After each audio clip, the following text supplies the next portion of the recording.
As you all recall, back in 2020, April 19th, there was a very tragic incident that occurred in the city of Milwaukee that was amongst a time in which we were under a pandemic. We were under a stay-at-home order. We all are aware that there was a party that took place that ultimately turned out to be a very tragic incident in which this family that I stand with today has realized. Now, the year 2020, we all remember, will be historic. It will be something we'll never forget. That was a time not only where we were all wearing masks, we all had to stay away 6 feet from each other, but it was a time that was very important and historic for social justice.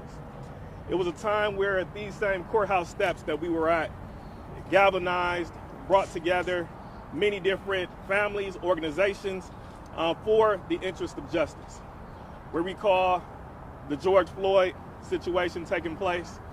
We had hundreds of people right here on these courthouse steps that stood in solidarity with Joel Acevedo and these families all across the country who have suffered from police brutality. As we stand here 3 years later, which I will address and talk about the mere fact that we're just now filing this lawsuit almost 3 years from the time of incident. But it's imperative and it demonstrates that there's unfinished business that needs to take place in this case. As you are all aware, while the criminal proceedings are being taken place and being orchestrated in this courthouse behind us involving off-duty officer Michael Mattioli, there is now a civil component that we now have filed today to try to seek remedies in the Eastern District of Wisconsin for the loss of life. Now, I want to just be the first and say at the onset that this was a very brutal, violent, and slow demise that took place with Joel Acevedo. As you are aware, this resulted from a chokehold. And Joel Acevedo was choked for approximately 11 minutes and 20 seconds. Joel Acevedo didn't die right away. He suffered, not just for a couple hours before he died. Joel Acevedo suffered not just for a day, not just for 2 days. Joel Acevedo suffered for 6 days. He died on April 25th of 2020.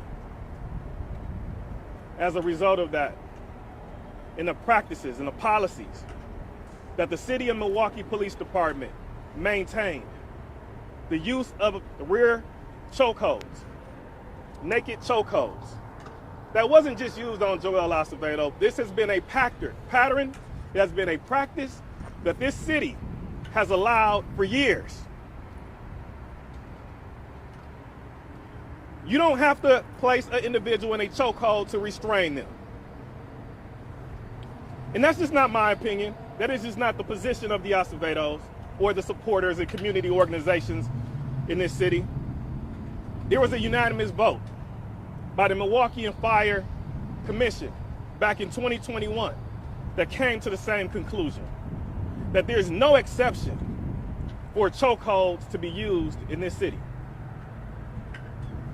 So as a result of that, this family seeks justice.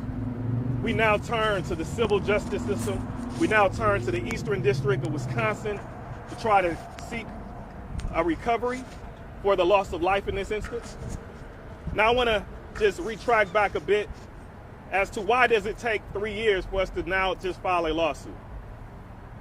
There's another issue that I brought, not only in the Acevedo case, but in several cases in this city. And it deals in part with open records laws in this state. We need, and I'm calling now on legislatures, state senators to enact legislation that has an expedited process in which there can be an appeal process, but no family should have to go 3 years to still not see the body cam footage that took place with the loss of their son. 3 years. This resulted in not only not getting closure for this family, not only in them not having an understanding of the actual facts, not only not having transparency, but we literally had to almost file this lawsuit blindly, without having all the facts, without having all the investigative materials available to us in bringing the lawsuit that we did. As you are well aware, there's a statute of limitations that is going to be up next week. We couldn't wait any longer. This family couldn't wait any longer. Justice could not wait any longer. As a result of that, there's 3 defendants that we named in this lawsuit. One of the most obvious, the one that is, as you are well aware, is facing criminal charges, is Michael Mattioli. We'll see very soon if a jury determines that his actions on April 19th of 2020 warrant criminal culpability. We've also named in this lawsuit former Chief of Police Alfonso Morales.